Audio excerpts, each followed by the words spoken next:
Salam dəyərli Medikal Media izləyiciləri. Medikal Medianın endokrinoloq otağı efirdədir. Endokrinoloq otağında yenə mənəm sizlərlə canlı efirdə həkim endokrinoloq Qarayeva Xəyalə. Bugün sizə qalxanvari vəz düyünlərindən danışacağım. Düyün qalxanvari vəzin daxilində yerləşən, vəz toxumasından asanlıqla ayrıla bilən və ultrasəs müayinəsi zamanı da fərqlənən bir törəməsidir. Düyünlər dedik ki, rast gəlməsinə görə çox geniş yayılıb. Belə ki, ümumi vəz xəstəlikləri içərisində qalxanvari vəz düyünləri birinci yerdə durur. Düyünlər çox yayılsa da elə bir narahatçılıq, elə bir şikayət vermir pasientlərimizə. Hətta belə bir statistika vardır ki, 100 rastgələ seçilmiş insanı əgər götürüb ultrasəs müayinəsi ilə biz müayinə etsək qalxanvari vəzlərini, o zaman bu insanların 50%-ə qədərindən, yəni yarısında biz düyün aşkarlaya bilərik. Düyün ancaq o zaman narahatçılıq verə bilər ki, böyük ölçüdə olsun və boyun orqanlarını sıxsın. Düyünlər müxtəlif olur. Düyün sayına görə müxtəlif olur, ölçüsünə görə müxtəlif olur. Tərkibinə görə, möhtəviyyatına görə müxtəlif ola bilər. Yəni, ola bilər bir düyün olsun, ola bilər vəzdə bir neçə düyün olsun. Çox düyünlü ur adlandırırıq biz bunu. Ola bilər kiçik ölçüdə millimetrik düyünlər olsun, bir neçə millimetrlik. Ola bilər çox böyük ölçüdə, hətta bir vəzin bütöv bir payını əhatə edən böyük, bir neçə santimetrə çatan düyünlər də müşahidə etmək olur. Eyni zamanda tərkibinə görə düyünlər fərqlidir. Tərkibinə görə maye tərkibli düyünlər ola bilər ki, bunlara biz kistoz düyünlər deyirik. Eyni zamanda ola bilər bərk toxuma komponentli düyünlər ki, hansılar ki, bunları biz solid düyünlər adlandırırıq. Və eyni zamanda qarışıq düyünlərə də təbii ki, rast gəlinir. Həm tərkibində kistoz mayeli sahələr olur, həm də toxuma strukturası olur.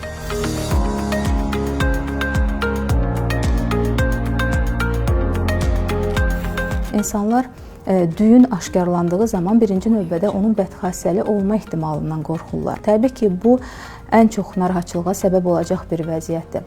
Amma düyünlər təkcə bədxassəli olmaqla orqanizmə ziyan vurmurlar. Düyünlər eyni zamanda ola bilər toksiki düyünlər olsun, funksional düyün olsun ki, bu da artıq zəhərli zobun klinikasını verəcək.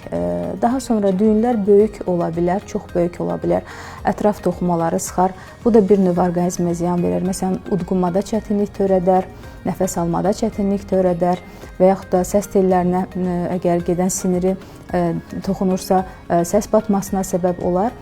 Yəni, bu kimi narahatçılıqlar da verə bilər. Hətta düyün ətraf toxumaları sıxmasa belə, səthdə yerləşən bir düyün olar, görünən düyün olar və insanları bu kosmetik cəhətdən də narahat edə bilər. Yəni, hətta belə psixoloji tərəfdən də narahatçılıqlar törədə bilər. Buna görə də hər bir düyün aşkarlandığı zaman mütləq dəyərləndirilməlidir. Ən əsas da bu düyünün bədxassəli olma ehtimalı dəyərləndirilməlidir.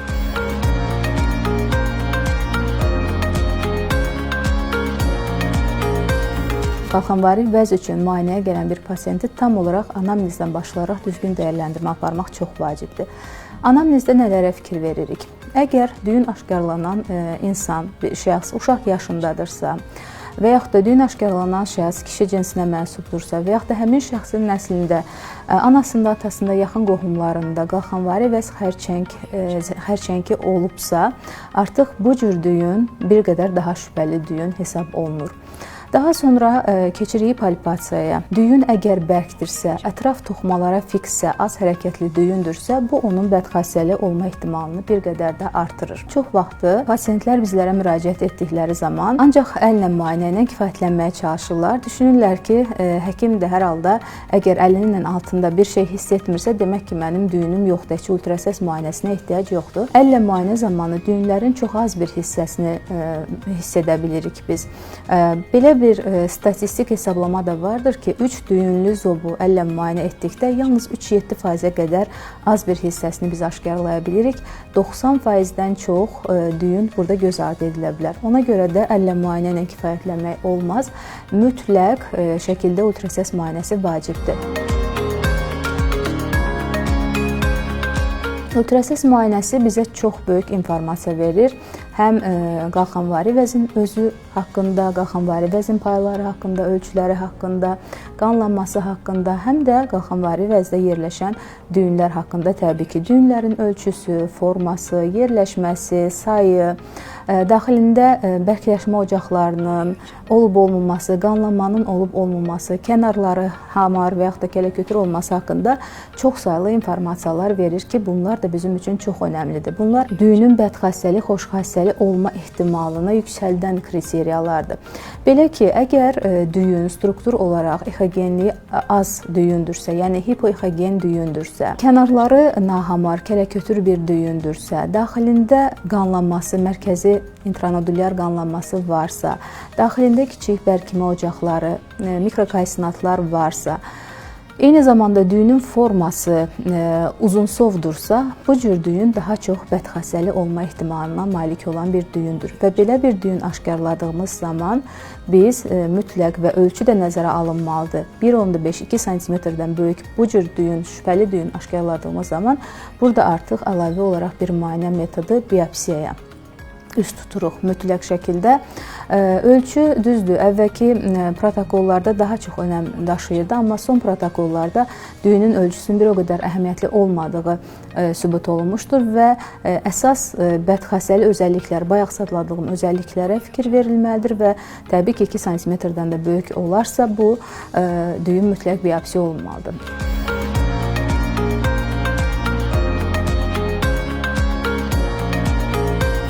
Ümumilikdə biopsiya vacib məqamdır, çünki biopsiya haqqında çox yanlış bilinən fikirlər var. Əhalinin biopsiya bir fobiyası var. Hətta əməliyyata razı olurlar, bəzi insanlar biopsiya razı olmurlar. Biopsiya çox ağrısız, yəni ola bilər çox cüzi ağrı olsun və yaxud da ağrısız bir prosedurdur və 10-15 dəqiqəlik çox qısa vaxt tələb edən bir prosedurdur. Rahatlıqla icra elədiyimiz bir prosedurdur gündəlik praktikamızda. Belə bir fikir var ki, əgər birdən məndə düyün xoşxassəli olar, biopsiya elətdirərəm, iynə dəyər bədxassəliyə çevrilər və yaxud da qorxurlar ki, bədxassəli olsa belə iynə dəyər, yayılar ətraf toxumalara. Lakin belə bir hallar ümumiyyətlə, yəni tibbdə sübutu olmayan bir şeylərdir.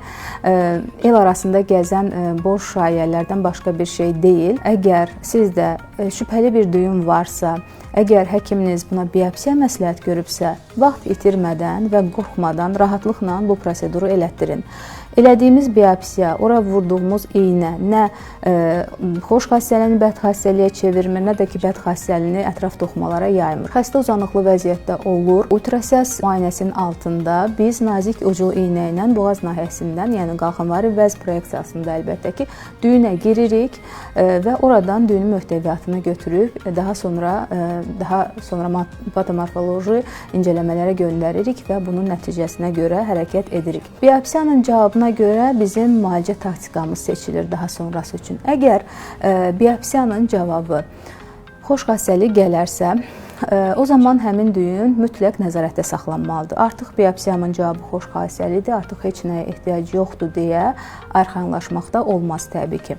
Nəzarət dediyimiz nədir? 3 aydan, 6 aydan bir kontrollara gəlib həmin düyünün ultrasəs özəlliklərini izləmək. Bu mütləqdir. Çünki bəzən olur ki, xoşxassəli düyünlər də illər keçdikcə öz xassəsini dəyişə bilir. Ona görə də nəzarətdən çıxmamaqda fayda var. Əgər biopsiyanın cavabı şübhəli və yaxud da bədxassəli gəlirsə, o zaman təbii ki, əməliyyata yönləndiririk pasiyentlərimizi. Qalxanvari vəz düyünləri çox rast gəlinsə də, ümumiyyətlə əhali arasında, onların bədxassəli olma ehtimalı çox azdır. 5%-ə qədər düyün ancaq bədxassəli ola bilər. Bu da əslində yaxşı xəbər idi. Qadınlarda daha çox qalxanvari vəz düyünləri yayılsa da, kişilərdə daha az rast gəlinsə də, kişilərdə düyünlərin bədxassəli olma ehtimalı daha yüksəkdir. Yəni kişi cinsində hər hansı bir düyün tapırıqsa, bu cür özəllikləri varsa, o zaman mütləq biopsiya olunmalıdır. Düyünün düzgün dəyərləndirilməsi müalicəmizin düzgün seçilməsi deməkdir. Müalicənin düzgün seçilməsi isə bizim üçün həyati, belə deyim, əhəmiyyətə malik bir orqan haqqında bizim nəticəyə gəlməyimizdə kömək edir.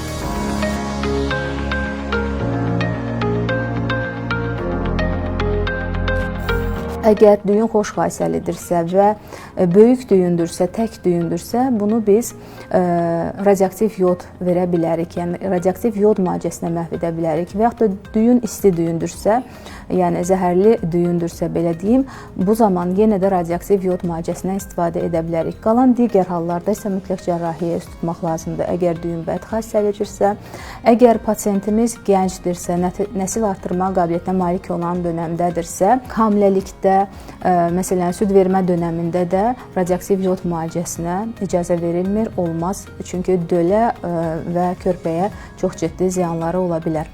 Və təbii ki, şəraitə uyğun, növünə uyğun biz öz müalicə taktikamızı seçirik və o cürdə hərəkət edirik. Qalxanvari vəz əməliyyat olundu və bitdi də deyil. Çünki qalxanvari vəz əməliyyatından sonra da nəzarət çox vacibdir. Bizim üçün önəmli olan orqanımız artıq bizdə yoxdur və ona görə də mütləq həkim nəzarəti bu məqamda çox vacibdir.